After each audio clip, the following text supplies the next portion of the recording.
तीन बेटियों की माँ। मैं एक मामूली औरत हूँ, इतनी मामूली हूँ कि आपकी नज़र भी मुझ पर नहीं पड़ी, लेकिन मैं आपको देख रही हूँ। आप अपने बीवी के साथ डॉक्टर के यहाँ जा रहे हैं।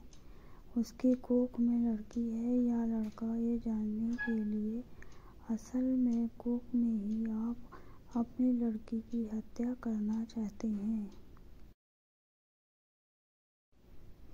आपको ये ख्याल भी नहीं आता कि जिस सड़क से आप जा रहे हैं उसे मैंने ही बनाया है। मैंने यहाँ रोड़ियाँ बिछाई और फिर उन्हें दुर्मुड़ से कूटा था। मेरी छोटी बेटी तब वहाँ किनारे पर उगी झाड़ियों में उगती रहती थी। मेरी तीन बेटियाँ हैं। मेरा आदमी कहता था कि अगर बेटा नहीं हुआ तो मैं तुझे छोड़ दूँगा। उसने मुझे छोड़ भी दिया, पर अब भी पक्का पकाया खाना खाने के लिए जब तक आ जाता है। चिकनी चुपड़ी बातें भी करता है। मैं सब समझती हूँ, फिर सोचती हूँ चलो मेरी बेटियों का बाप है।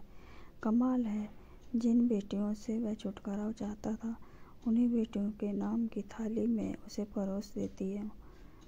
वह समझता है बेटियां बोझ हैं। मेरी तीनों बेटियां सांवली हैं, उनकी काली आंखें हैं, बड़ी बड़ी पके जामुनों जैसी हैं और हाथ बड़े फुर्तीले हैं, खूब काम करती हैं। मेरी ही तरह वे तरह तरह के धंधे पीटेंगी, पर फिर भी उनके होने से मुझे बड़ी तसल्ली। मैं अकेली तो नहीं हूँ। तुम समझते हो लड़कियां बेकार होती हैं, औरतों के कामों को आप जानते ही नहीं। अरे देखो, मैंने सड़क बनाई, धान की रुपाई की, कपास चुना, कपड़े की फैक्ट्री में रेलिंग की, आलू खोदे, तीन तीन बेटियों को जन्म दिया, पाला पोसा। फिर भी क्या मैं बेकार हूँ? ये जो तुम चाय पीते हो इसकी पत्तियाँ भी लड़कियाँ ही चुनती हैं। और क्या क्या नहीं करती। इतने धंधे औरतें करती हैं कि गिनवाने मुश्किल हैं। और तुम्हारा ये सूटर कोई 1 पाउंड का होगा। 1 पाउंड इतनी होती है कि दिन रात लगकर 3 दिन में उसका सूटर बनता है, जिसके मुझे 12 रुपए मिलते थे। तब बच्चियाँ छोटी थीं तो सोचती थी घर में उनके पास बैठे बैठे बुनाई कर सकती हूँ। लेकिन ये काम बड़े नुकसान का था। फिर ठेकेदार ने तिगमी निकालने शुरू किए और मुझ पर गलत नज़र डालने लगा, तो मैंने ये काम छोड़ दिया। फिर आटे की फैक्ट्री में काम किया, बड़े बड़े काम छोड़े और पकड़े। 2-4 मुर्गियाँ और बकरियाँ तो खैर पालती ही हूँ। इसी तरह रूखा सूखा चलता है।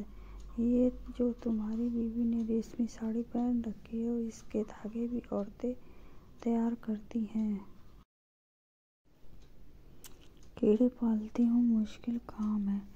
जांघ में घाव हो जाते हैं, धान की रोपानी में भी पैरों में खारबे हो जाते हैं और कमर झुके झुके टूट जाती है। मुझ पर पैसे होते तो अपनी लड़कियों को पढ़ाती लिखाती, उन्हें मास्टरनी बनाती या डॉक्टरनी। तुम खुद पढ़े लिखे हो, पैसे वाले भी दिखते हो, तुम लड़की का गर्भ क्यों गिरवाना चाहते हो? तुम समझते हो तुम्हारी लड़की कोई काम नहीं कर सकती। अरे आदमी कोई फालतू चीज नहीं, सो काम है उसके करने को। फिर इस तरह सोच समझ कर लड़कियों को मारना तो कुदरत से खिलवाड़ है। अगर मान लो तुम्हारे घर लड़का हो गया तो तुम क्या सोचते हो वो तुम्हें लड़की से ज़्यादा प्यार करेगा? फिर लड़के बिगड़ते भी बहुत हैं। आजकल उनका ध्यान शरारत, ताश और मारपीट में ज़्यादा हो गया है। मान लो लड़की ही पैदा हो जाए तो क्या तुम उसे पढ़ाना लिखाना, वो तुम्हें खूब प्यार करेगी। लड़कियां माँ बाप को सब खूब प्यार करती हैं। तुम्हारे घर में रौनक होगी तो लोग तो अलग से। तुम सोचते हो दहेज देना होगा, तुम तो उसे खाने कमाने लायक देना। दहेज मांगने वाले से शादी मत करना। हो सकता है तो आपको रब चार ऐसा लड़का मिल जाए जो बिना दहेज के शादी कर ले। अगर ना मिले तो क्या, वो कमाएगी, खाएगी और तुम्हारा सहारा बनेगी। हो सकता है वह तुम्हारा नाम रोशन कर दे। तुम्हारे लिए क्या पैसा ही सब कुछ हो गया है? यह दुनिया का डर अपनी बेटी से भी बड़ा हो गया। आखिर तुम अपनी बेटी को प्यार तो कर ही सकते हो, और बेटी तो तुम्हें प्यार कर सकती है। माँ बाप और बच्चे का इतना रिश्ता बहुत हुआ। इसके लिए तो आदमी जीता है। पैसे को चाहे जितना मानो, मन मोह ममता फिर भी बड़ी चीज है। इससे ऐसे बनाए रखने में ही खैर है, नहीं दुनिया उजड़ी समझो।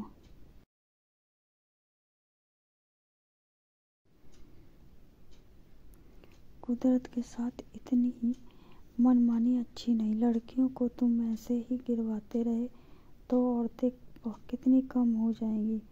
फिर तुम उनके लिए कुत्तों की तरह दौड़ लड़ोगे। दहेज के डर से आज उन्हें मरवा सकते हो तो कल फिर पैसे के लालच में बेचोगे भी। इस तरह क्या दुनिया बड़ी अच्छी हो जाएगी, या तुम्हारे घर परिवारों में खुशियां छा जाएगी। तुम जो रेशमी साड़ी पहनकर इसके साथ चली आई हो, इससे इतना डरती क्यों हो? सोचती हो ये तुम्हें छोड़ देगा? ये मिचमिची आंखों वाला अगर तुम्हें छोड़ भी दे तो क्या तुम मर जाओगी? मैं तो पढ़ी लिखी भी नहीं थी, मैं तो तानों से नहीं डरी। आदमी ने छोड़ने की धमकी दी तो कह दिया ले छोड़ दे। अब भी मेहनत करके खाती हूँ, तब भी मेहनत कर लूँगी। पर वो क्या मुझे छोड़ पाया? हम औरतें बड़े काम की हैं, हमें ये ऐसे ही छोड़ थोड़े सकते हैं। परिवार की ज़रूरत तो उन्हें भी है, नहीं तो हांफते हांफते मर जाएंगे। कोई पानी देने वाला भी नहीं मिलेगा। मैं तो कहती हूँ बेटी भी पैदा करो, दहेज भी मत दो और डरो भी मत।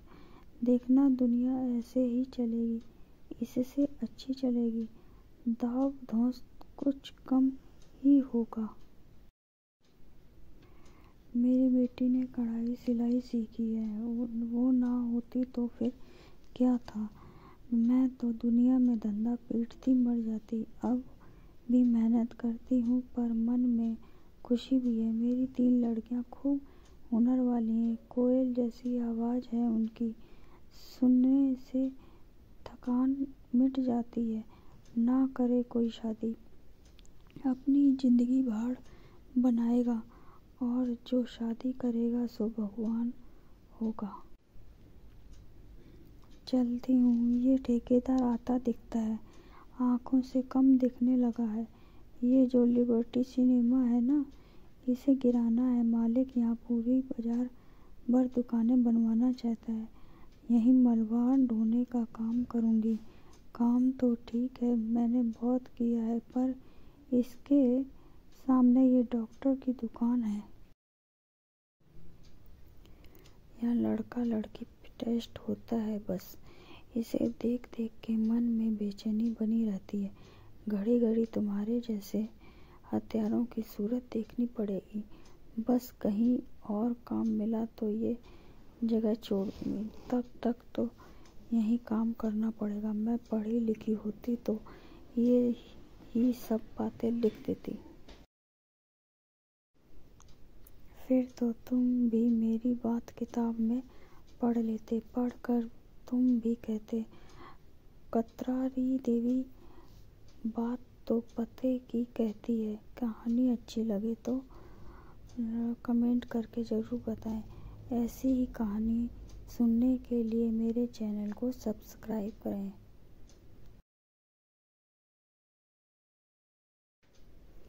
अगर कहानी अच्छी लगी हो तो आप सभी मेरे चैनल को सब्सक्राइब करें, लाइक करें, कमेंट करके मुझे बताएं कि कहानी आपको कैसी लगी। ऐसी ही अच्छी अच्छी कहानियाँ सुनने के लिए मेरे पेज को सब्सक्राइब करें और घंटी वाला आइकॉन दबाएं, जिससे कि नई कहानी जब भी आए तब आपको नोटिफिकेशन सबसे पहले मिले।